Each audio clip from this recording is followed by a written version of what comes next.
It's time. Time to get inspired and empowered. To realize it's never too late to create your next amazing story.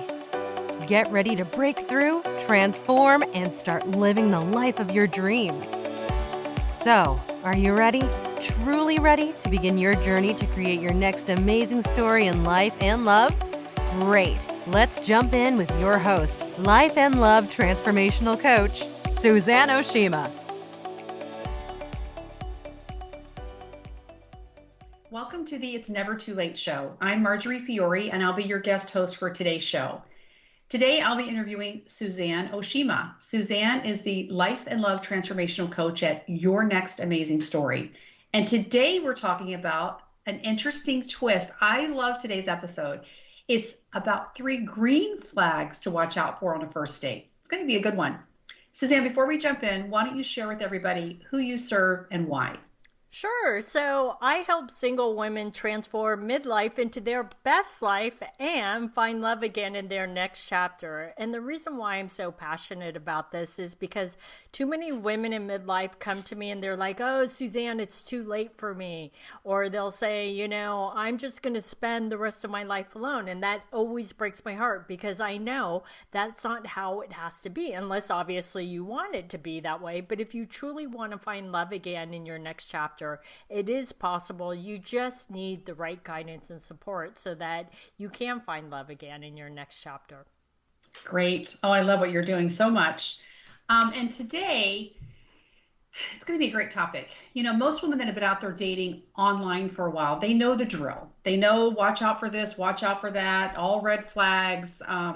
That may be why they were initially afraid to even start online dating, but that's been drilled into their head what to watch out for so they don't waste time on the wrong men. But you say that women should also be looking for something else. What's that?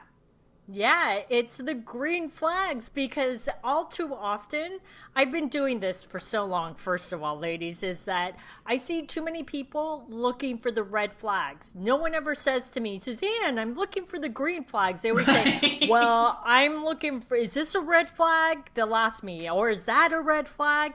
And it's almost looking at it from the perspective of the glass half full versus half empty, right? I mean, looking at it from the glass half empty versus half full. Like, you're almost looking to, preclude someone from being an option, right? Like, oh, he did that. That's he's not a good person for me, blah, blah, blah. Obviously, if there's real red flags, then don't ignore those. But I think if we approach it from the perspective, like when you go on a first date, instead of looking for the red flags, is going, maybe I should start looking for the green flags in every man that I date, so then I see the positive in everybody. God, that would just change your whole perspective. It's like going with the benefit of the doubt, like looking for the good. Again, it's like back to law of attraction. It's like look for the good and attract that. But tell us what the top 3 green flags are that we should watch out for.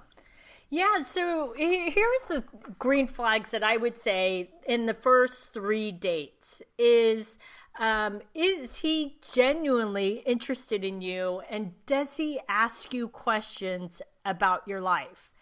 And when you're having these conversations, is he really listening? Ladies, when someone is really listening to you, or if they're kind of like, they ask the question and they think because they need to, and then they just cut you off and they go into something else about themselves and they're not really interested. So watch how he's reacting to you and finding out things about you and your life, because is he truly trying to get to know you? Or like you said, just saying, okay, now I got to ask her a question, but they really want to talk about themselves, or they're not probing any deeper. Maybe you give a yes or no answer and they're not kind of like expanding on that, like they really are interested. That's good. What's the second green flag? Well, before I go into the second one, the other thing that I wanted to add in that also is on a first date, everybody's a little nervous. If he doesn't ask you a lot of questions about yourself, don't think that means it's a red flag. He may just be nervous and he's trying to fill the airspace by talking a lot. And all you have to say is something like, "Gosh, I've learned so much about you. What questions do you have about me?" Like, direct it back to me. And the thing is that I find some women get really uncomfortable with redirecting back to themselves. But ladies, it's time for you to put yourself first. If he's not asking you questions, redirect him. And then if he still keeps focusing on himself, then obviously, then that's a different problem. Yeah, and I do think you're right. Like, give some grace for the first date, because even women, I think, tend to like just talk the whole time, and you go home and you're like, why did I say that? Why did I do? Why did I do this? Why did I do that? So they're probably doing the exact same thing, and they're just trying to feel, like you said, fill that dead space that nobody wants, that awkward silence. Yeah. So, okay. So the second one is, in the first couple of dates, I'm not talking about just on the first date. The first couple of dates is that your conversations are going deeper into a connection where it's not just talking about superficial things. Like, if I was out on a date and a man asked me, what's your favorite place to travel to? I would automatically say Italy is honestly my favorite country. It's the truth. And if he just goes, "Oh, that's great."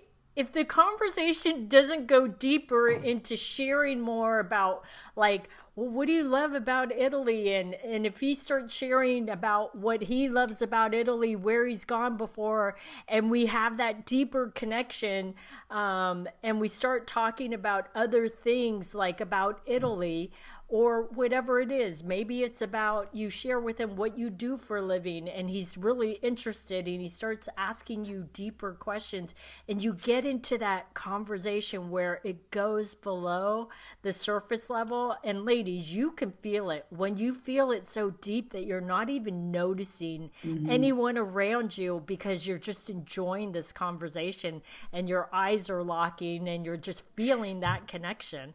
And we've all read those stories where it's like, oh my gosh, the second date or the first date, we went coffee and we realized we talked for 4 hours. Like, you don't even realize that connection's there, and there is genuine interest, and there is, like I said, connection, and it's fun to get to know people. But yeah, I mean, that's a great green flag, because it shouldn't be such a, like, what am I going to say next? It should just be like a flow and a genuine, authentic getting to know each other. That's a great one.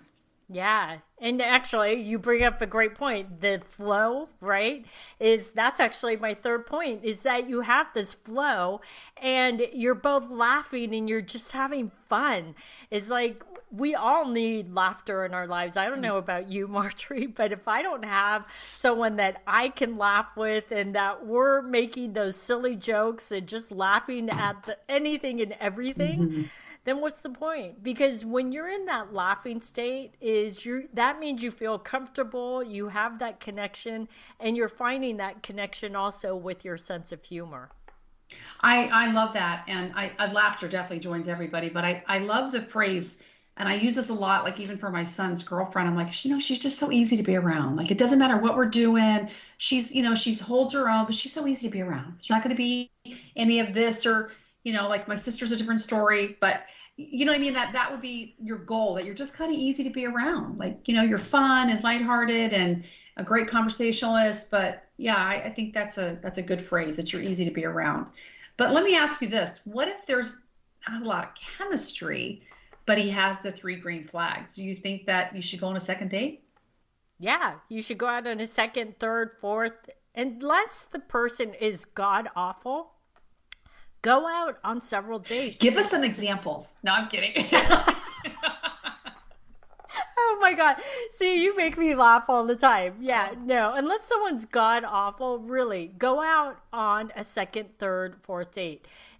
I've had clients that have gotten into relationships where it wasn't a ton of chemistry in the beginning, but it turned into an amazing relationship. So chemistry is not an absolute must-have on a first, second, third date. It's more important that you're having these connections and see where it goes. You never know. Yeah, and I would think that these connections would give more longevity to a relationship than just chemistry. I mean, because it means that obviously you have some things in common, You complement each other well. And again, like you just are easy to be around. There's not a lot of forced. It's the flow that's there. It's like it's more fun to be with them than not.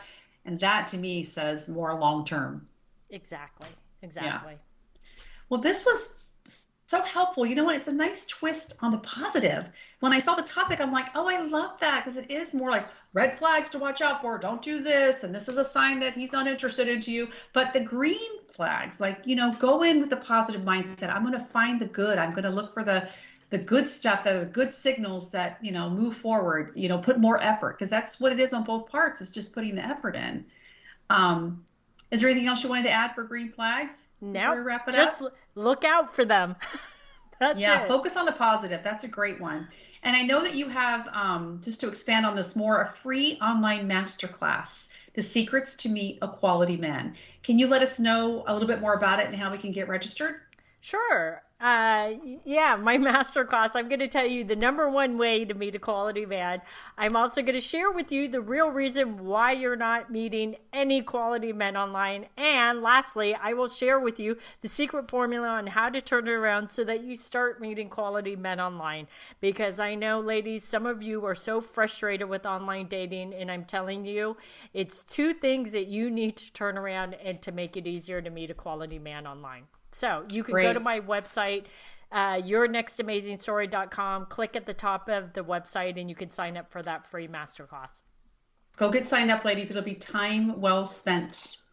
Well, thanks everyone for joining us today on the It's Never Too Late show. The show is available in both video and podcast format and can be found at yournextamazingstory.com. See you next time. Love today's episode of the It's Never Too Late show?